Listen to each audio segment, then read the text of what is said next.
ओम शांति। आज 17 जून 2024 के साकार बाप दादा के मधुर महावाक्य।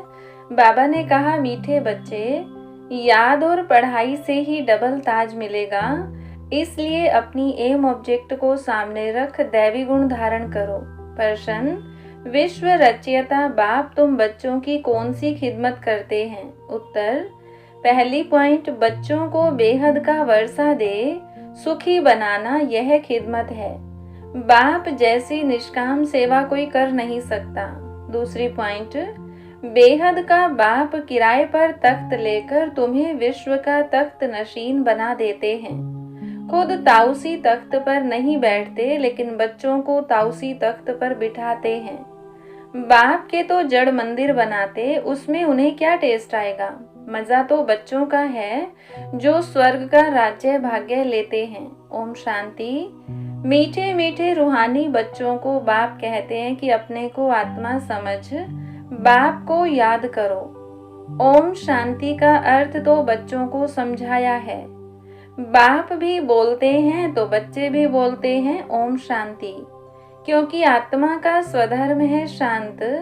तुम अब जान गए हो कि हम शांति धाम से यहाँ आते हैं, पहले पहले सुख धाम में, फिर 84 पुनर्जन्म लेते लेते दुख धाम में आते हैं। यह तो याद है ना?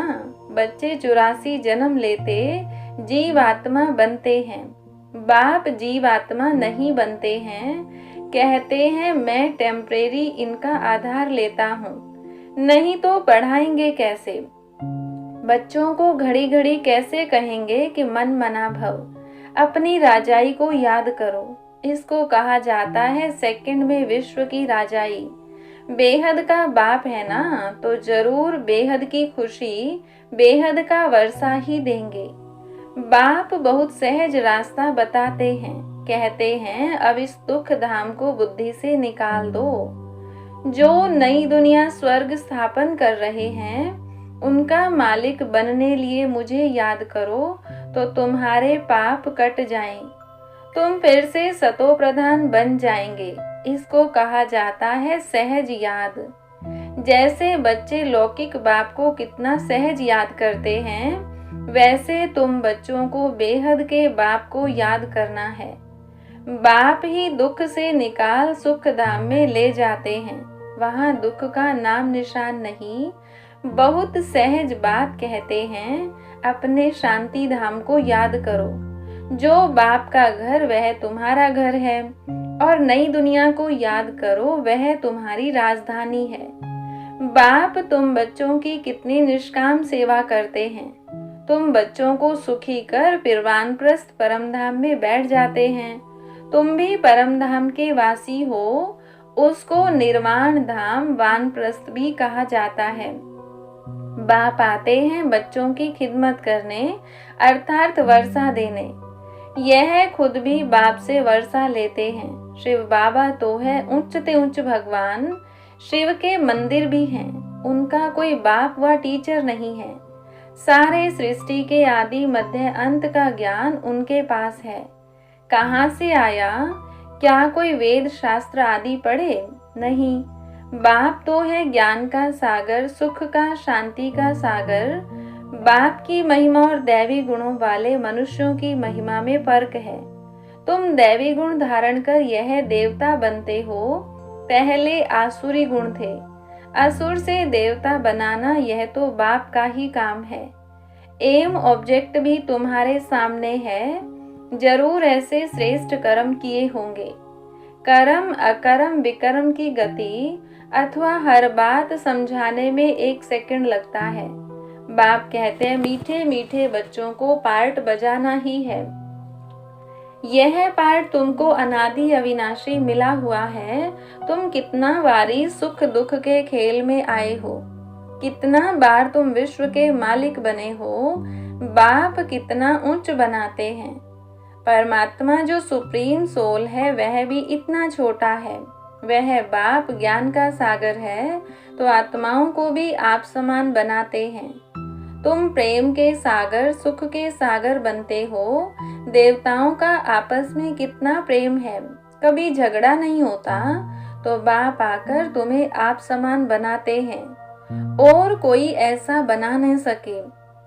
खेल स्थूल वतन में होता है, पहले आदि सनातन देवी देवता धर्म, फिर इस्लामी बोधि आदि नंबरवार इस मांडवे में व नाटकशाला में आते हैं। 84 जन्म तुम लेते हो, गायन भी है आत्माएं परमात्मा अलग रहे बहुकाल। बाप कहते हैं मीठे मीठे बच्चों, पहले पहले विश्व में पार्ट बजाने तुम आए हो, मैं तो थोड़े समय के लिए इनमें प्रवेश करता हूँ। यह तो पुरानी जुत्ती है। पुरुष की एक स्त्री मर जाती है तो कहते हैं पुरानी जुत्ती गई, अब फिर नहीं लेते हैं। यह भी पुराना तन है ना, 84 जन्मों का चक्र लगाया है तत्त्वम, तो मैं आकर इस रथ का आधार लेता हूँ।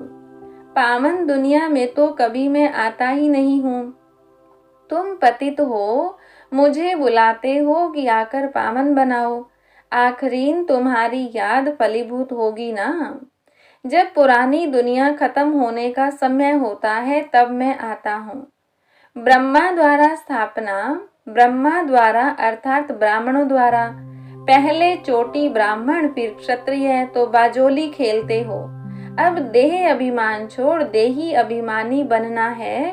तुम 84 जन्म लेते हो, मैं तो एक ही बार सिर्फ इस तन का लोन लेता हूँ, किराए पर लेता हूँ।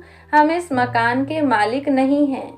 इनको तो फिर भी हम छोड़ देंगे, किराया तो देना पड़ता है ना। बाप भी कहते हैं मैं मकान का किराया देता हूँ। बेहद का बाप है, कुछ तो किराया देते होंगे ना। यह तख्त लेते हैं तुमको समझाने लिए, ऐसा समझाते हैं जो तुम भी विश्व के तख्त नशीन बन जाते हो। खुद कहते हैं मैं नहीं बनता हूँ। तख्त नशीन अर्थात ताउसी तख्त पर बिठाते हैं। शिव बाबा की याद में ही सोमनाथ का मंदिर बनाया है। बाप कहते हैं इससे मुझे क्या टेस्ट आएगी, जड़ पुतला रख देते हैं। मजा तो तुम बच्चों को स्वर्ग में है, मैं तो स्वर्ग में आता ही नहीं हूँ। फिर भक्ति मार्ग जब शुरू होता है तो यह मंदिर आदि बनाने में कितना खर्चा किया, फिर भी चोर लूट ले गए। रावण के राज्य में तुम्हारा धन दौलत आदि सब खल्लास हो जाता है। अभी वह ताउसी तख्त है। बाप कहते हैं जो हमारा मंदिर बनाया हुआ था वह मोहम्मद गजनवी आकर लूट ले गए। भारत जैसा साल्वेंट और कोई देश नहीं, इन जैसा तीर्थ और कोई बन नहीं सकता। परंतु आज तो हिंदू धर्म के अनेक तीर्थ हो पड़े हैं। वास्तव में बाप जो सर्व की सदगति करते हैं, तीर्थ तो उनका होना चाहिए। यह भी ड्रामा बना हुआ है, समझने में बहुत सहज है, परंतु नंबरवार ही समझते हैं क्योंकि राजधानी स्थापन हो रही है। स्वर्ग के मालिक यह लक्ष्मी नारायण हैं। यह है उत्तम से उत्तम पुरुष, जिनको फिर देवता कहा जाता है। दैवी गुण वाले को देवता कहा जाता है। यह उच्च देवता धर्म वाले प्रवृत्ति मार्ग के थे। उस समय तुम्हारा ही प्रवृत्ति मार्ग रहता है। बाप ने तुमको डबल ताजधारी बनाया।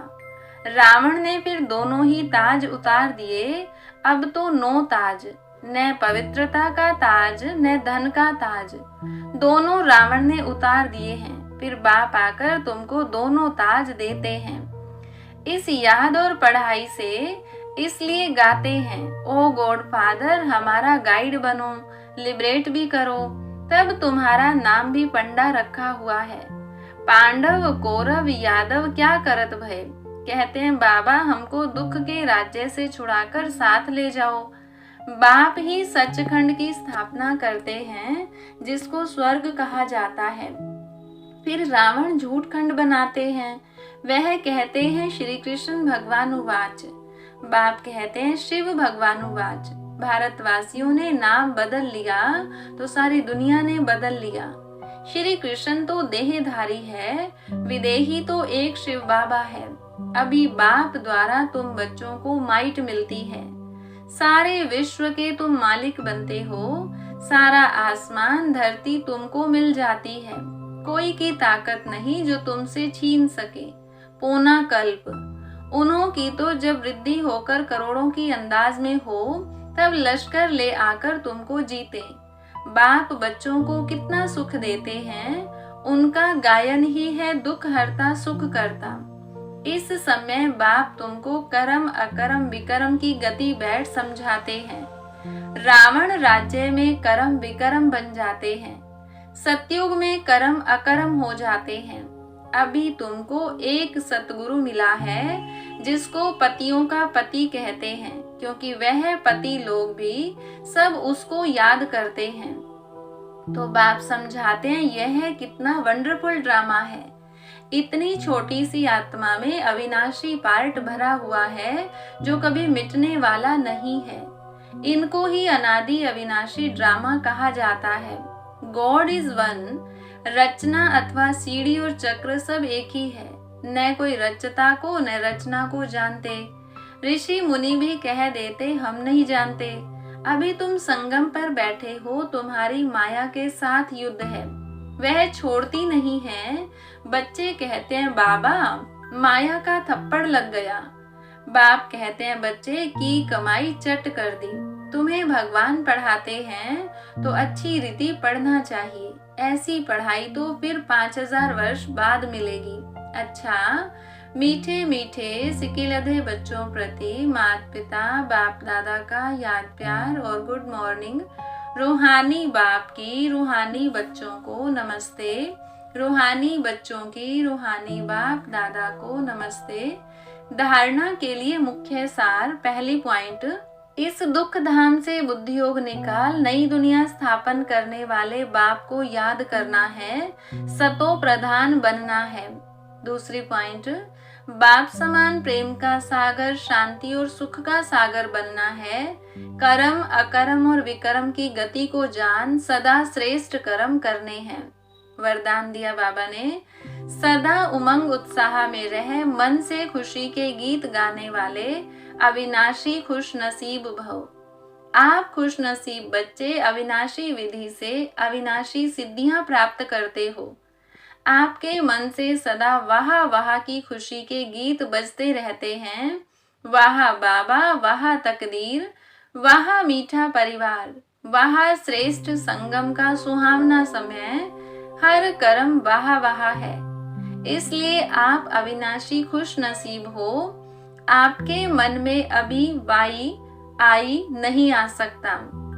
वाई के बजाय वाह वाह और आई के बजाय बाबा बाबा शब्द ही आता है। स्लोगन, जो संकल्प करते हो उसे अविनाशी गवर्नमेंट की स्टैंप लगा दो तो अटल रहेंगे। अब सुनते हैं मातेश्वरी जी के मधुर महावाक्य। जीवन की आश पूर्ण होने का सुहावना समय। मम्मा ने कहा, हम सभी आत्माओं की बहुत समय से यह आश थी कि जीवन में सदा सुख शांति मिले। अब बहुत जन्म की आशा कब तो पूर्ण होगी। अब यह है हमारा अंतिम जन्म। उस अंत के जन्म की भी अंत है। ऐसा कोई नहीं समझते मैं तो अभी छोटा हूँ। छोटे बड़े को सुख तो चाहिए ना, परंतु दुख किस चीज से मिलता है उसका भी पहले ज्ञान चाहिए। अब तुमको नॉलेज मिली है कि इन 5 विकारों में फंसने कारण यह जो कर्म बंधन बना हुआ है उनको परमात्मा की याद अग्नि से भस्म करना है। यह है कर्म बंधन से छूटने का सहज उपाय। इस सर्वशक्तिवान बाबा को चलते फिरते श्वासों श्वास याद करो। अब यह उपाय बताने की सहायता खुद परमात्मा आकर करता है, परंतु इसमें पुरुषार्थ तो हर एक आत्मा को करना है।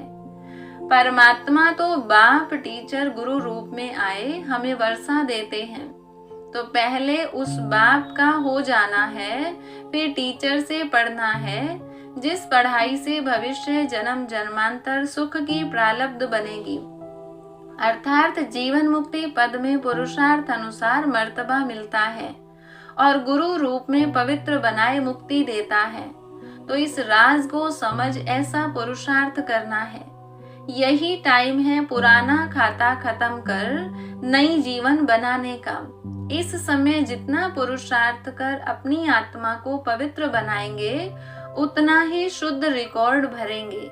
फिर सारा कल्प चलेगा तो सारे कल्प का मदार इस समय की कमाई पर है। देखो, इस समय ही तुम्हें आदि मध्य अंत का ज्ञान मिलता है। हमको सो देवता बनना है और अपनी चढ़ती कला है। फिर वहां जाके प्रारब्ध भोगेंगे। वहां देवताओं को बाद का पता नहीं पड़ता कि हम गिरेंगे। अगर यह पता होता कि सुख भोगना फिर गिरना है, तो गिरने की चिंता में सुख भी भोग नहीं सकेंगे। तो यह ईश्वरीय कायदा रचा हुआ है कि मनुष्य सदा चढ़ने का पुरुषार्थ करता है, अर्थात सुख के लिए कमाई करता है। परंतु ड्रामा में आधा आधा पार्ट बना पड़ा है, जिस राज को हम जानते हैं।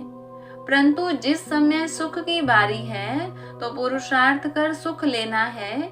यह है पुरुषार्थ की खूबी।